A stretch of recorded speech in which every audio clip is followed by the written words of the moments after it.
तो लोगों ने कहा कि आपके ऐसे ही विचार हैं कि हाँ बिल्कुल नैतिक नियम का लोप नहीं होना चाहिए। माने आपको हमने पेटी दी और आपने कहा कि हम ऐसी की ऐसी पैक बंद इतने दिन में पहुंचाएंगे और इसके जो पैसे आपने मांगे वो हमने आपको पेमेंट किए। तो अब ईमानदारी का काम ये है कि ये पेटी वैसी की वैसी वहाँ हमें मिलनी चाहिए थी कि यदि वो नहीं खोलते और वो नहीं खाते तो वे लोग मर जाते, कि 2-4 आदमी मर जाते तो क्या फर्क पड़ता। जब उसने ये कहा तो एकदम तहलका मच गया, अखबार में आ गया और सारे दुनिया में तहलका मच गया। फिर कांट कहता है कि 2-4 लोग मर जाते तो क्या फर्क पड़ता था, लेकिन नैतिक नियम का लोप नहीं होना चाहिए था। और उसको इस बात के लिए सबसे बड़ा विद्वान माना गया। अब आपको भी अटपटा लग रहा होगा कि क्यों इसको इतना महत्व मिला। वो कहता है तुम्हें पता नहीं है, ये जो ये नैतिक नियम है, माने हमने जो यहाँ से वहाँ माल भेजने का व्यवस्था शुरू की है, हम सारे बाजार वाले 2 रुपये सैकड़े का ब्याज देने को तैयार हैं, सारे बिल्डर, और हम उन्हें नहीं देते हैं और 6% में हम जाके बैंक में पैसा जमा कराते हैं। काय के लिए? क्यों? 24% नहीं लेते हैं, 6% में देते हैं, सिर्फ इस बात के लिए कि ये पैसा हमारा कहीं जाएगा नहीं, और उसका कोई भरोसा नहीं है। बस सिर्फ भरोसे के हम इतना करते हैं, समझ में आया ना? तो सिर्फ भरोसा, तो भरोसा टूटा है ना। तो ये सारी व्यवस्था यदि गड़बड़ा गई तो फिर वो चीज भेजना ही संभव नहीं रहेगी, और भेजे नहीं तो कितनी महंगी पड़ेगी। इसलिए वो जो विश्वास हमने अर्जित किया है बाजार में बैठ के, वो भंग नहीं होना चाहिए। ऐसे ही ये सिद्धांत भंग नहीं होना चाहिए। क्या इतना कट्टर है कि श्रद्धा के लेवल पे एक द्रव्य को दूसरे द्रव्य का कर्ता हम मान लें, हम मार सकते हैं, बला सकते हैं। यदि आपने ऐसा मान लिया तो आपने क्या खोया है आपको पता नहीं है। और कदाचित एक दफे आप गलती से ना ले जा पाए अस्पताल उस आदमी को और वो मर भी जाए तो एक कीमत पर भी वो महंगा सौदा नहीं है। आपको अटपटा लगे, नहीं समझ में आएगा। बहुत लोगों की समझ में आज भी नहीं आता है। अब ऐसी विचित्र स्थिति है कि श्रद्धा के लेवल पर वो बात वैसी एकदम पक्की है, सर्वज्ञता की बात उसके जो ज्ञान में आया है ना। और चारित्र के लेवल पर तो जो जैसा होता ना जिस गुणस्थान में वैसा ही होगा। वो भी शास्त्र की बात है, वो भी सर्वज्ञ की बताई बात है कि तुम्हारी ऐसा पक्का श्रद्धा हो जाएगी, फिर भी तुम इस भूमिका में होगे तो ऐसे भाव तुम्हें आएंगे। और इसी के आधार पर हम बहुत सी चीजों को माफ के योग्य समझते रहते हैं और हमारा कुछ नहीं होता है। हमारा 25 वर्ष का बेटा है, शादी के योग्य है, अच्छा है, योग्य है। अब किसी की लड़की को देख के मुस्कराया तो हमको उसको घर से नहीं निकालते हैं। लेकिन 80 वर्ष का बुढ़ा यदि ऐसा करे तो साले बेटे ही निकाल देंगे बाप को घर से। ये शर्म नहीं आती है? अब क्यों कि वो 25 वर्ष की उम्र में नेचुरल है, समझे? वो चारित्र मोह का उदय किस गुणस्थान में कहाँ कितना नेचुरल है, समझ में आई ना आपकी में ना? वहाँ कितना नेचुरल है। देखो एक आदमी 6वीं प्रतिमाधारी है और बहुत शुद्ध सात्विक, खाने में पीने में आप देख कल्पना नहीं कर सकते। उसे देख करके ऐसा कोई असली आदमी मिल जाए तो अपन वही ऐसा लगेगा इसके चरणों में माथा टेक दें। 6वीं प्रतिमाधारी है शांति जी। और अब वो किसी लड़की को देखकर वो शादी का विकल्प आ जाए और वो उसके पिता से जाके कहे इस लड़की की शादी मेरे से कर दो, तो जैन शास्त्र के हिसाब से बिल्कुल नेचुरल है, हैं? आप समझ रहे हैं ना? और एक बिल्कुल ऐसा ही साधारण सा लड़का हो गया, कुछ कोई वो नहीं है, और यदि वो बस वैसे ही कि वो उसकी सगाई हो गई है, शादी हो गई है, फिर भी माथा मारे, चक्कर करे और कोई प्रस्ताव करे, तो अब वो माफी के काबिल नहीं है अपराध। क्योंकि उस ब्रह्मचारी को, जो ब्रह्मचारी प्रतिमा के निकट पहुंच गया, उसके लिए तो उचित है और उसके लिए अनुचित है, कैसे मानेंगे वो? और शास्त्र का आधार चाहिए। तो जब वो क्या नाम, हनुमान जी के पिताजी क्या नाम था, पवनजय, अंजना को देखकर बेहोश हो गए थे, और जब उनके पिताजी आए कि क्या है बेटा, क्या बात है, कि अंजना अंजना अंजना, कि भोजन कर ले, पानी ले ले, फिर बाद में बात करते हैं, कि नहीं पहले अंजना।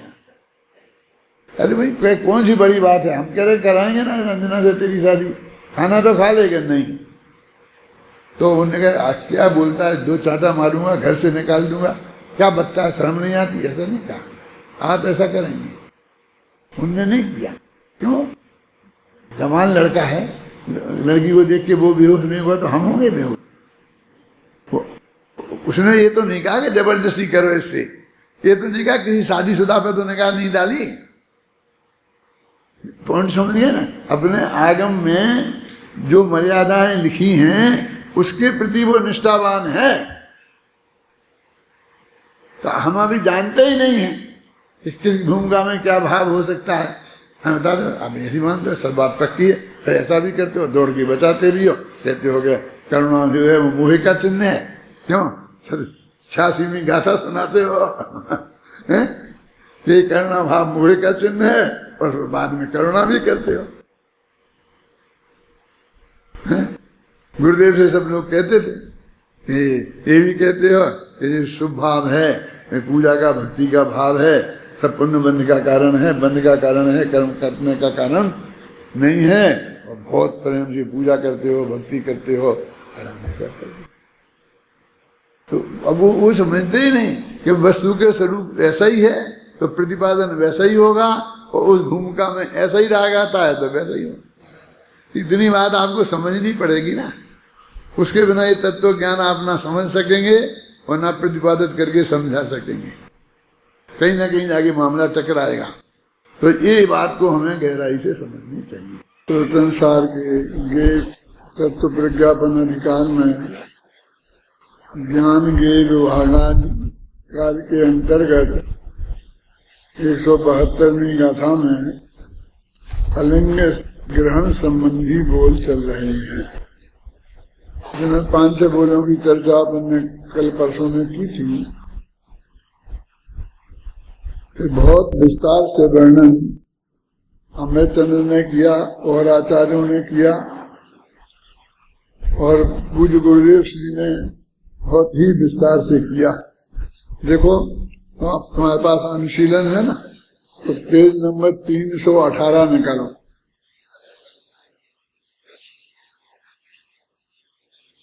तो 318 से लेके 336 तक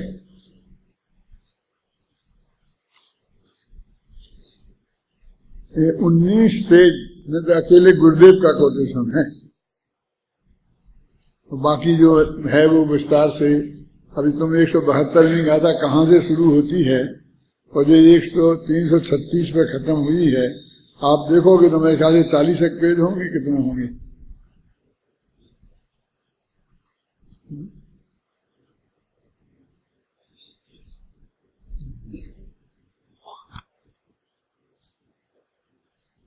पेज नंबर 309 से शुरू हुआ है, 309 से 336 तक 27 पेज में है।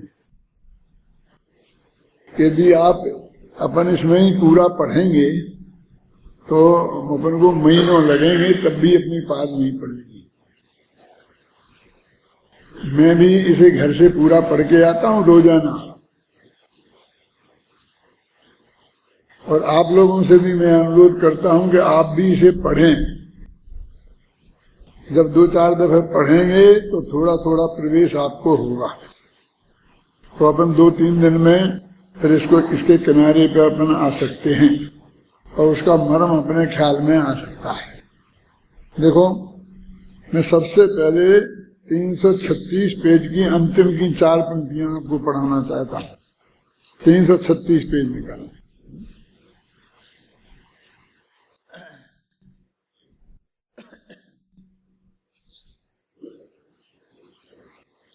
है ना। उक्त 20 बोलों के माध्यम से भगवान आत्मा के अलिंग ग्रहण स्वरूप को स्पष्ट किया गया है। ये अरसादि और अलिंग ग्रहण भाव भगवान आत्मा के ज्ञेय स्वभाव हैं। ज्ञान स्वभाव के समान ही आत्मा के ज्ञेय स्वभाव को जानना भी आवश्यक है। ज्ञेय स्वभाव और ज्ञान स्वभाव ये दोनों के स्पष्ट होने पर ही भगवान आत्मा का स्वरूप स्पष्ट होता है। माने ज्ञेय तत्व प्रज्ञापन की गाथा है ना,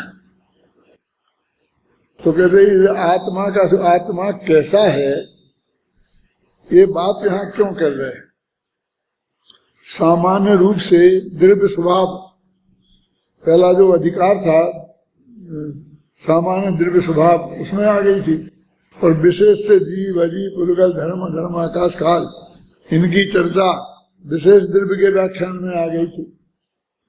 अब यहाँ पर फिर आत्मा को आत्मा कैसा है इसकी चर्चा की क्या जरूरत थी, जीव की चर्चा वहां आ गई थी ना।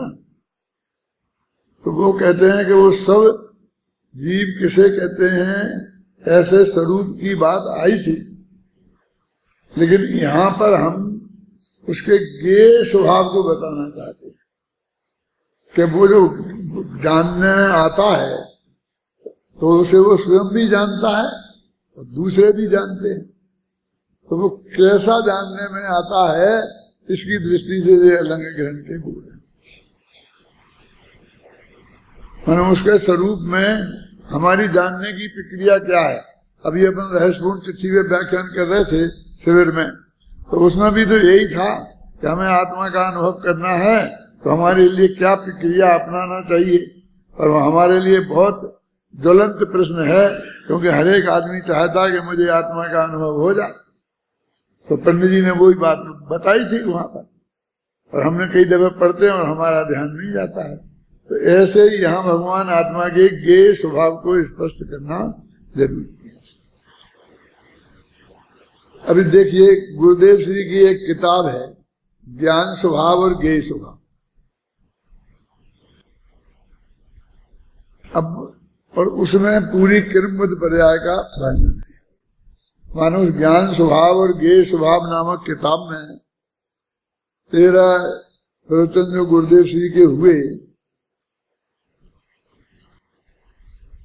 जो आत्म धर्म के 2 विशेषांकों में निकला था, एक में 5 और एक में 8, वही चीजें 13 व्याख्यान जिन्हें सबसे पहले हमने पढ़े थे। क्रमबद्ध पर्याय की बात सामने आई थी तो, और हमें क्रमबद्ध पर्याय का स्वरूप स्पष्ट हुआ था। बाद में ज्ञेय स्वभाव और ज्ञान स्वभाव नाम की पुस्तक से वहां छपे, तो वैसा लगता था कि क्रमबद्ध पर्याय की तो बात है, इसमें ज्ञेय स्वभाव ज्ञान स्वभाव है, ये सब क्या है।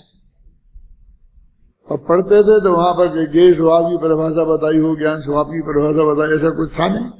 फिर प्रवचन थे गाथा में, टीका चलती उस पर प्रवचन होते थे, तो बहुत अटपटा लगता था कि ये पैसे ही रख दिए। लेकिन वहां पर भी वो ये कहना चाहते हैं कि भगवान आत्मा हमें जानना है, तो उसमें दोनों ही क्वालिटी हैं कि वो जानता भी है और जानने में आता भी है। बाकी के 5 जो अजीब द्रव्य हैं वे तो सिर्फ जानने में आते हैं, जानते नहीं है। और जीव द्रव्य एक ऐसा द्रव्य है कि जो जानता भी है और जानने में भी आता है। जो 47 शक्तियों का वर्णन समय सार के अंत में है, उसमें एक ऐसी शक्ति है कि जिसमें 4 बातें बताई हैं। और वो क्या बताई हैं कि आत्मा स्वयं को जानता है और पर को जानता है। 2 बातें हो गई। और स्वयं के द्वारा जाना जाता है और पर के द्वारा जाना जाता है, ये 4 बातें। तो 2 ज्ञेय स्वभाव हो गए, 2 ज्ञान स्वभाव हो गए। जब वो जानता है तो जानने वाले की हैसियत में रहता है, तो ज्ञान स्वभाव वाले की हैसियत में रहता है, और जब वो जानने का विषय बनता है तो वो ज्ञेय स्वभाव में रहता है। जैसे डॉक्टर है ना, तो वो ऑपरेशन करता है या दूसरे मरीज का इलाज करता है, लेकिन वो डॉक्टर ऑपरेशन करता भी है तो उसको ही कोई बीमारी हो जाए तो वो ऑपरेशन कराता भी है। यानी कहने का मतलब वो डॉक्टर भी है और मरीज भी है, उसकी दो हैसियत है कि डॉक्टर भी है और मरीज भी है। तो जब वो मरीज है तो उसमें सारे मरीज के लक्षण होना चाहिए। लक्षण होना चाहिए माने क्वालिटी होना चाहिए, क्वालिटी होना चाहिए माने उसको ऐसा व्यवहार करना चाहिए जैसा मरीज व्यवहार करते हैं। वो उस वक्त यदि ये नहीं भूल पाया कि मैं डॉक्टर हूँ और फिर डॉक्टर में जैसी ही बात करता रहा तो फिर उसका इलाज सही से ढंग से नहीं हो पाएगा। फिर वो ऑपरेशन करने वाले डॉक्टर को भी होश में आएगा तो इंस्ट्रक्शन देगा कि नहीं ऐसा नहीं ऐसा करो, ऐसा नहीं ऐसा करो। कि उस वक्त उसे मरीज ही रहना चाहिए ना, उसी मरीज के रूप में उसकी पहचान कैसी होगी। आप भी है ना, आप विद्वान बनेंगे तो ये कभी इधर बैठेंगे तो वक्ता के रूप में बैठेंगे और फिर यहाँ श्रोता के रूप में बैठेंगे। कोई परमानेंट वक्ता और श्रोता तो परमानेंट वक्ता एक अनंत भगवान है जो दिव्य ध्वनि में करते हैं और वहां से जिनकी दिव्य ध्वनि खिलती है वे वक्ता ही है, वे किसी दूसरे की सभा में जाके बैठते नहीं है। क्या प्योर श्रोता है समझ लो, तो गंधर्व देव हैं। और भी कोई को हम कह सकते हैं कि जो बिल्कुल बराबर उनकी ड्यूटी जब जब उनके व्याख्यान हो तो उनकी बिल्कुल अनिवार्य रूप से सुनने की उनकी ड्यूटी है। अब आपको गंधर्व देव बनना हो यदि भाग्य से, तो सबसे पहले तो ये सोच लो कि बड़ा कठिन काम है कि एक दिन भी वो प्रवचन छूट नहीं सकती और एक दिन भी 1 मिनट लेट नहीं आ सकते। गौतम स्वामी लेट आए तो तीनों महावीर स्वामी का प्रवचन नहीं हुआ, वो दिव्य ध्वनि नहीं खिली। बोलो ये क्वालिटी अपने में डेवलप करो तो तुम में अपने आप गंधर्व बन गए। गंधर्व देव की एक पहली योग्यता तो यही है ना। तो ये कहते हैं हमें यहाँ भगवान आत्मा के ज्ञेय स्वभाव को, तो वो कहते हैं कि ये भगवान आत्मा जानने का भी काम करता है, तो वो जानता कैसे है हमें ये भी समझना है, और जानने में भी आता है कैसे जाना जाता है हमें ये भी समझना है। तो ये इसमें ये वर्णन है। अभी देखो अपन पेज नंबर गुरुदेव श्री के जो है ना शुरू हुआ था उस पर मैं 320 पेज निकालना चाहता हूँ। आप कहेंगे कि वो क्यों छोड़ दिए, अमरचंद की तो अपन चला रहे थे ना, चल वही चलाएंगे, घबराओ नहीं। उन्हीं चीजों को पूज्य गुरुदेव श्री ने अत्यंत सरल शब्दों में रखा है, तो आपको समझने में सरलता रहे, इसलिए मैं निकाल के लाया हूँ। तब पूरे पेज पढ़ूंगा तब तो निकाल सकता हूँ ना। क्या यदि आप भी पढ़ के आए और तो बहुत कुछ आपको ये परिचय हो तो यहाँ समझाने में भी सुविधा रहेगी और जल्दी काम निपटेगा। हैं कि देखो बोल नंबर 1 लिखा, समझ में आया? ऊपर तो 8वां बोल चल रहा था, फिर लिखा बोल नंबर 1, आत्मा द्रव्य है, वह इंद्रियों से स्व और पर को जाने ऐसा उसका स्वरूप नहीं है। अब क्या कहते, इंद्रियों से अपन दिन रात जानने का काम करते हैं, हम तो भगवान आत्मा को ऐसा ही समझते हैं। अपन जो कहते हैं यहाँ जो बैठे हैं तो बाकी जो अजीब द्रव्य हैं, ये है किताब है, ये है, ये कोई जानते नहीं है, और अपन जो जीव द्रव्य है वो जानते हैं, तो वही 5 इंद्रियों से ही जानते हैं। और हम तो 5 इंद्रियों से दूसरों को भी जानते हैं और अपने को भी जानते हैं। फिर वो कह रहे हैं आचार्य देव कि जानते हो ना तुम दोनों को, कोई जानने में तो आया नहीं, तुम्हें आत्मा नहीं आया ना जानने में, फिर नहीं आत्मा नहीं आया जानने में। तो एक गाथा ऐसी भी है कि जो जीव को जाने नहीं वो अजीब भी जाने नहीं, और जो जीव और अजीब दोनों को नहीं जानता वो किस प्रकार समय दृष्टि हो सकता है। ऐसी गाथा है ना, ये किसे याद है बोलो? अर्थ तो मैंने बता दिया। बोलो बोलो, खड़े हो, बोलो अच्छी तरह जोर से।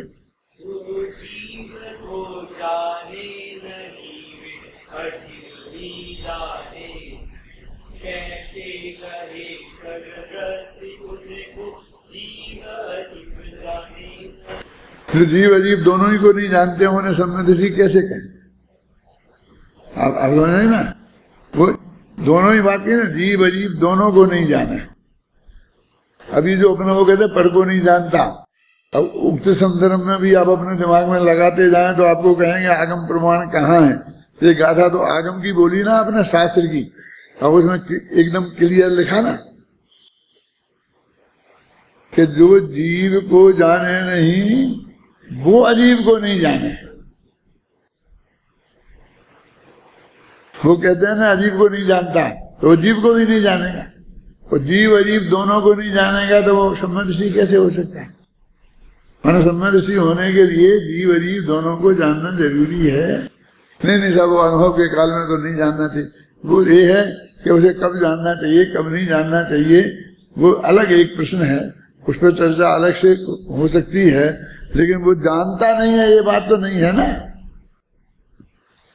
जीव अजीब को आगम से, युक्ति से, गुरु के योग से जान कर फिर अपना अजीब पैसे उपयोग हटाकर जीव पर बुद्धि पूर्वक उपयोग ले जाए। कल ही परसों मैंने बताया था ना कि वो पहले ये समझाते आए कि वो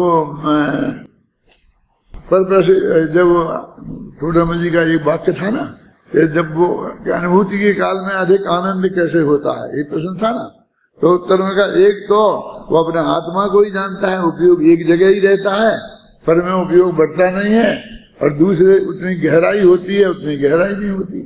तो मतलब अकेले आत्मा को ही जानता है अनुभूति के काल में, पर को नहीं जानता है।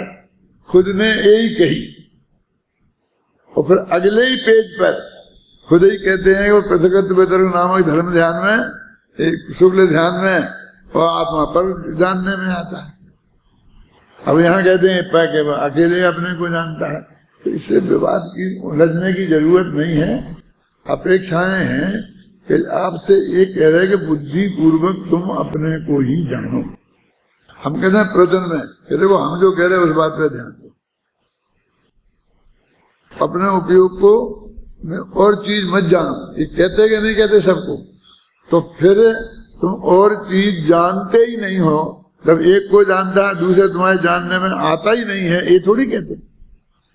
यानी ये कहने के तुम हमारी बात को ध्यान से सुनो, ये कहने के साथ में उसी वक्त और आपका उपयोग यहाँ खुजाने पर चला जाए, थोड़ा यहाँ ऐसा ऐसा होने लग रहा है, एक शास्त्र देख रहे हो आप, है ना, तो उसको मना थोड़ी करते हैं कि तुम हम बस हमारी सुनो, इसको उसको पढ़ो मत।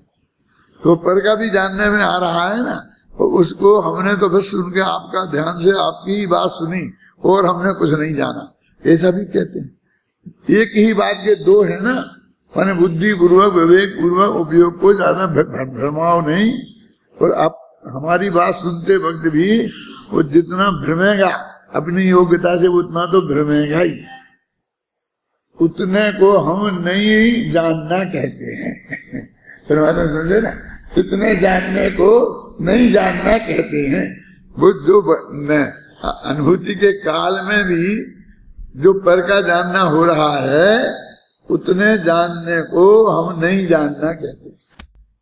मैंने तुमने बुद्धि पूर्वक विवेक पूर्वक ये नहीं किया तो वो बात है ऐसी। मैंने ऐसी विभिन्न अपेक्षाओं को जब तक हम घटित करना नहीं सीखेंगे नहीं जानेंगे तो कदम कदम पर हम भ्रमित होंगे। अब देखो यहाँ ऐसा कह दिया, वहाँ ऐसा कह दिया, वहाँ ऐसा कह दिया। टोडरमल जी की मोक्षमार्ग प्रकाशक की सबसे बड़ी विशेषता यही है। क्या विशेषता है कि वो जो बात उत्तर देते हैं उसके अगली लाइन में वो प्रश्न, अगला उन्हें क्या बताना है वो प्रश्न उसमें उत्तर नहीं आता है, हमारे वो प्रश्न खड़ा होता है। ऑटोमेटिक ऐसी प्रक्रिया उनमें उनका संबंध जुड़ता चला जाता है। तो ऐसे ही वो पंडित जी कहते हैं कि वहीं खुद ही कह रहे हैं कि पर में उपयोग नहीं रहता है, अपने में रहता है। फिर कहते हैं कि नहीं नहीं, उसमें तो ऐसा लिखा है शास्त्र में कि पृथक विचार ध्यान में ऐसा होता है। अभी पहले आत्मा द्रव्य है, वह स्वयं इंद्रियों से स्व और पर को जाने, उसका ऐसा स्वरूप नहीं है। माने वो उस स्व और पर को जानने की क्रिया जो हमारी इंद्रियों के माध्यम से हो रही है ना, अभी आप हमें देख रहे हैं, हम आपको देख रहे हैं, आंखें से तो देख रहे हैं, और हम अपने को भी देख रहे हैं या है, और आप तुमको भी देख रहे हैं। और ये कहते कि नहीं, तो कहते ऐसा स्वरूप नहीं है आत्मा का, पर इतने पे हम ध्यान नहीं दे रहे, फिर भी हम कहते वो नहीं देख रहे, नहीं देख रहे। आत्मा ऐसा जानता ही नहीं है, ये थोड़ी कह रहे, ऐसा आत्मा का स्वरूप नहीं है। आत्मा का गे अधिकार है ना, तो आत्मा का गे स्वरूप बताना है, तो आत्मा को हम ऐसा जाने और हमने आत्मा जान लिया ऐसा माने तो वो ठीक नहीं है, क्योंकि आत्मा का स्वरूप ऐसा नहीं। आप ख्याल में ये कह रहे, देखो अब एक गुरुदेव श्री ने निकाला है ये भाषा, वो 6वीं गुजराती तक पढ़े और ऐसे कुल में पैदा हुए जहां दिगंबर धर्म की गंध भी नहीं थी, और उसमें से ये अलंगी ग्रंथ जैसे इसी इतने कठिन विषय में से उनने ये अर्थ निकाल लिया। ये कोई बहुत असाधारण बात है, साधारण बात नहीं है। मैंने वहां कहा था एक दफे कि आप क्या समझते हो कि गुरुदेव इतना पुण्यशाली हैं और यहाँ हम आते हैं सोनगढ़ में तो पैसे की वर्षा होती है और धड़ाधड़ लोग पैसा बोलते जाते हैं, इससे हम प्रभावित होते हैं, इससे हम गुरुदेव को महान मानते हैं, तो आप बहुत बड़े धोखे में। ये तो यदि विशेषता हुई तो देने वालों की हुई, उनकी गुरुदेव की क्या हुई? ये तो गुरुदेव जो ऐसा बारीक बारीक अर्थ निकालते हैं और वो जो हमारी समझ में आता है, और कभी कभी ऐसा अंदर से लगता है कि गुरुदेव ने निकाल के नहीं बताया होता तो हम नहीं निकाल सकते थे, तब हमारे चित्त में उनकी महिमा बसती है। अब हमारे चित्त में तो उनकी महिमा इस कारण से बसी हुई है, और तुम बाहर की कोई जरा सी बात हो गई अनुकूलता प्रतिकूलता की, और उसकी वजह से हमारी श्रद्धा उनके प्रति हट जाए, कैसे हो सकता है? और तो तुम्हारी भी ऐसी होनी चाहिए ना। अभी छोड़ दो, गुरुदेव के एक तरफ बैठाओ, हम हैं तुम हैं। अब मान लीजिए हमारा प्रवचन आप सुनते हैं, क्लास सुनते हैं, तो जो गहरी गहरी बातें हम आपको बताते हैं तो आपके चित्त में महिमा उससे बसती है कि भाई ये हमको बहुत अच्छा लाभ मिला है, और ऐसा लाभ हमें बाहर हम कोशिश करते तो भी ऐसा अर्थ हम नहीं निकाल सकते थे, इससे महिमा आती है ना। अब ये महिमा शांति जी ऐसी है और होनी चाहिए कि फिर यदि किसी बात पर तुम वहां बात कर रहे थे और हमने कह दिया खड़े हो जाओ, बस खत्म हो जाएगी श्रद्धा, सब महिमा खत्म, जीरो। मेरे साथ ऐसा दुर्व्यवहार किया, मेरे को भरी सभा में सामने सबने खड़ा किया, मेरी भी कोई इज्जत है?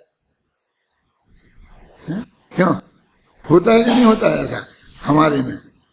तो वो कहते हैं कि तुम वो महिमा ही तुम्हारी वो महिमा नहीं है। यदि तुम्हारी वो महिमा वास्तविकता पर आधारित थी किसी बात से, तो वो उससे कोई फर्क नहीं पड़ता।